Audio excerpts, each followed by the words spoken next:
Vamos ver se nós conseguimos refletir um pouco sobre Provérbios na perspectiva de conselhos que nos são dados para a vida. Eu sempre amei muito o livro de Provérbios desde a minha infância. Este livro tão especial que foi escrito por Salomão. E o capítulo 1 começa assim: Provérbios de Salomão, filho de Davi, rei de Israel, para se conhecer a sabedoria e a instrução, para se entenderem as palavras da prudência, para se receber a instrução do entendimento, a justiça, o juízo e a equidade ou equilíbrio, para dar aos simples prudência, para dar aos novos o conhecimento e o bom senso. O sábio ouvirá, crescerá em conhecimento, o entendido adquirirá sábios conselhos, para entender os provérbios e a sua interpretação, as palavras dos sábios e as suas proposições. O temor do Senhor é o princípio do conhecimento, mas os loucos desprezam a sabedoria e a instrução. Salomão escreveu 3 livros, um na sua fase mais jovem, que é o livro de Cantares de Salomão, cheio de poesias, um livro que fala sobre paixão, a paixão dele por sua amada Sulamita.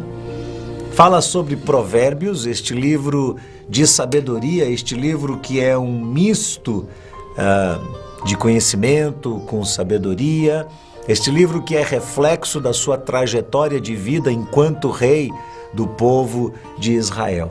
Lembre-se que Salomão recebeu o reinado da parte do pai numa fase de relativa tranquilidade do povo de Deus. A pressão maior foi atribuída a Davi, as guerras, as conquistas, e quando Salomão recebeu o reino, ele já estava vivendo num período de bastante tranquilidade. E o contexto da vida de Salomão nos é dado a partir de 1 Reis. O texto diz, no capítulo 3, verso 3, que Salomão amava a Deus e andava nos estatutos de Davi, seu pai. E acontece um fato muito inusitado. A partir do verso 5, o texto de 1 Reis, capítulo 3, diz assim: Em Gibeon apareceu o Senhor a Salomão de noite em sonhos e disse-lhe: Pede o que queres que eu te dê. E Salomão respondeu: De grande beneficência usaste tu com o teu servo Davi, o meu pai, como também ele andou contigo em verdade, em justiça, em retidão de coração, perante a tua face.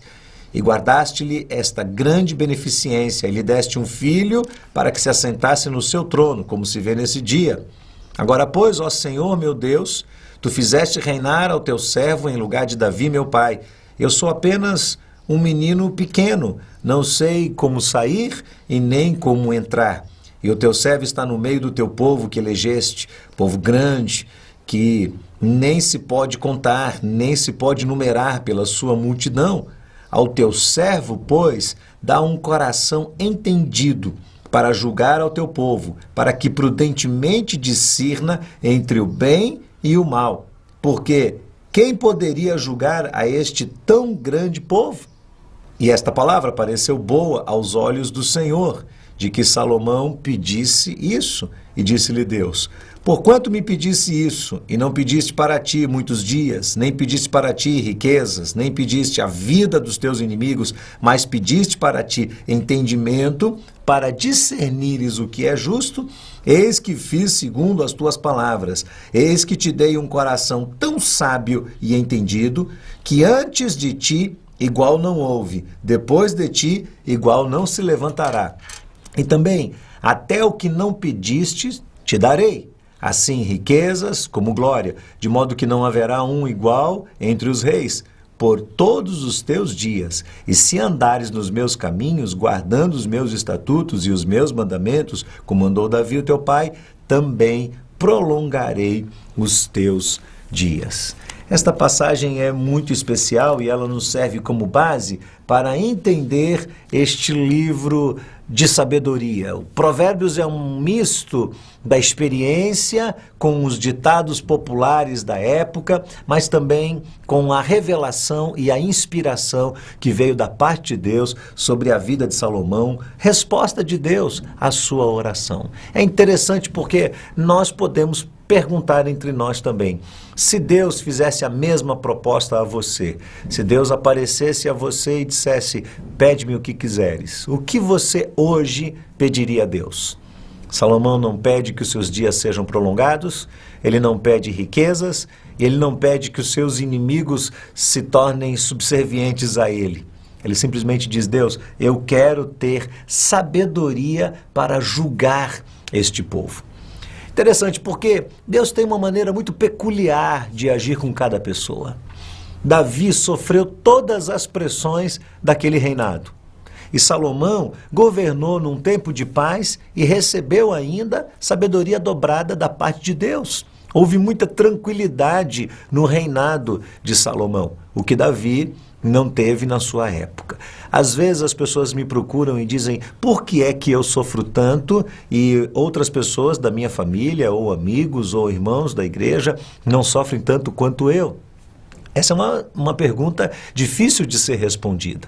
Mas eu sei de uma coisa, Deus não atribui a nós, a qualquer um de nós, um peso maior do que nós podemos suportar.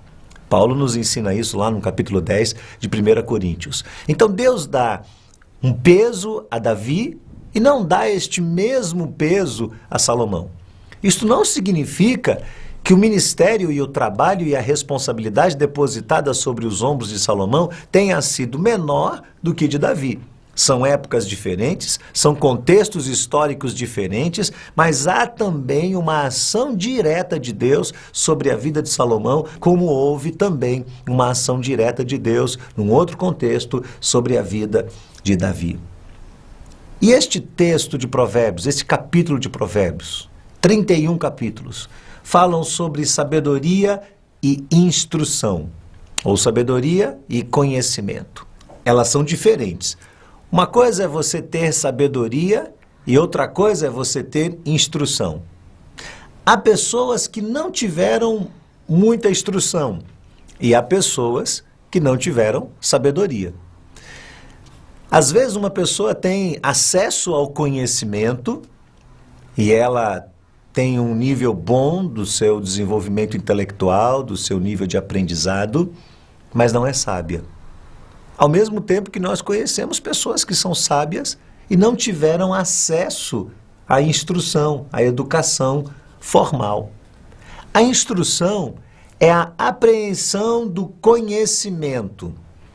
Ela vem através das informações que andam ao redor de nós, que transitam na nossa realidade, no nosso contexto de vida, seja a instrução formal, advinda de uma sala de aula, seja a conversa de um pai com o filho, ou seja, qualquer outra forma de aprendermos, a instrução vem através dessas informações que estão aqui ao nosso redor, no nosso próprio contexto de vida. E no verso 8, aqui do primeiro capítulo de Provérbios, Salomão diz que a instrução vem através do ouvir. Filho meu, ouve a instrução do teu pai e não deixes o ensinamento da tua mãe. A instrução vem através desse processo de ouvir, de entender o que nos é dito. Já a sabedoria não. A sabedoria nos remete a um outro contexto, porque ela é uma somatória. Ela é a somatória da instrução, do conhecimento adquirido, mas também do temor a Deus e das experiências que nós vivemos no dia a dia. E Salomão diz aqui do verso 10 até o verso 15, que quando nós adquirimos a sabedoria, ela gera prudência dentro de nós. Ou seja, ela faz com que a gente perceba o mal antes que ele nos ataque. É como se você estivesse dentro do carro parado e pelos espelhos retrovisores você percebesse a presença de uma pessoa suspeita que está vindo na sua direção e antes que ela chegue próximo ao ponto de te abordar, você tem tempo suficiente para dar partida e escapar daquele lugar e fugir daquele lugar. Veja o que Salomão diz: filho meu, se os pecadores procuram te atrair com agrados, não aceitem. Se eles disserem, vem conosco, vamos às tocaias de sangue, embosquemo-nos o inocente sem motivo. Tragamos vivo, como a sepultura, inteiros, aqueles que descem à cova. Acharemos toda sorte de bens preciosos, encheremos todas as nossas casas de despojos. Lança a tua sorte conosco, teremos todos uma só bolsa. Filho meu, não te ponhas a caminho com eles, desvia o teu pé dessas veredas, porque os seus pés correm para o mal, se apressam para derramar sangue. Na verdade, é inútil estender-se a rede ante os olhos de qualquer ave. No entanto, estes armam ciladas contra o próprio sangue e espreitam as suas próprias vidas. Assim são as veredas de todo aquele que se utiliza da cobiça. Ela põe a perder a alma dos que a possuem. Não é interessante isso? Que quando você tem sabedoria, você se torna uma pessoa mais prudente, mais fácil de perceber aqueles que estão próximos de você, porque às vezes a gente acha que o indivíduo ruim é só o mau elemento, e às vezes não é só o mau elemento. Às vezes um bom amigo pode ter uma péssima influência sobre a sua vida. Às vezes, uma pessoa que você admira demais pode ser exatamente aquela pessoa que vai fazer com que você se desvie do caminho de Deus. Por isso, uma pessoa só pode desenvolver prudência se de fato tiver desenvolvido a sabedoria de Deus sobre a sua vida. A prudência é uma qualidade da parte de Deus. E uma qualidade que vem quando você aprende a ouvir, quando você tem humildade suficiente para acatar um conselho, ou quando você busca o conhecimento que vem da parte de pessoas que vão nos ajudar a compreender esta vida, ou também o conhecimento que vem exclusivamente da parte de Deus. A pergunta que eu faço para você hoje é: você ama a sabedoria de Deus? Porque se Deus aparecesse para você hoje e fizesse a mesma pergunta que fez a Salomão, você teria a mesma resposta. Você diria: Deus, eu não quero ter influência. Deus, eu não estou preocupado aqui em ter dinheiro para dar uma vida confortável para minha família. Ou eu não quero uma posição de destaque. Ou eu não quero que os meus projetos humanos todos deem certo. O que eu mais quero é ser sábio. O que eu mais quero é ter essa sabedoria que vem do céu sobre a minha vida. Você responderia isso? Outra pergunta que nós podemos fazer nesse primeiro momento, olhando para esse livro de Provérbios, é: você é uma pessoa que ouve com facilidade? Você acata instruções? Porque a nossa geração é marcada de gente que não quer ouvir, quer falar.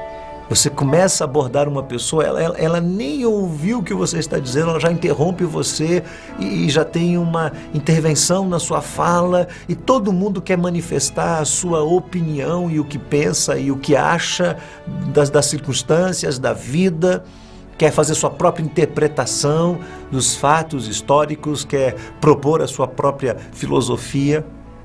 E ouvir. Você sabe ouvir? Você desenvolveu habilidade de ouvir? Ou você é uma pessoa que está sempre falando? Você sempre quer dizer alguma coisa, você sempre quer ensinar alguém? Você é paciente para ouvir alguém que conversa com você até o fim? Deixar que essa pessoa expresse, ainda que o que ela esteja dizendo talvez doa no seu coração. Você é capaz de ouvir até o fim e só responder depois de passar um tempo refletindo sobre o que você ouviu? Porque, meus queridos, se nós não aprendermos a ouvir, jamais desenvolveremos a sabedoria e jamais amaremos o conhecimento. A sabedoria e o conhecimento serão dados a nós, e para adquirir essas duas qualidades que vêm da parte de Deus, vamos ter que desenvolver bem os nossos ouvidos. Tiago diz: todo homem, pois, seja tardio para falar, tardio para se irar, mas seja pronto para ouvir. Então vamos nos lembrar disso. E no nosso próximo encontro vamos continuar extraindo deste livro alguns conselhos sábios para a nossa própria vida.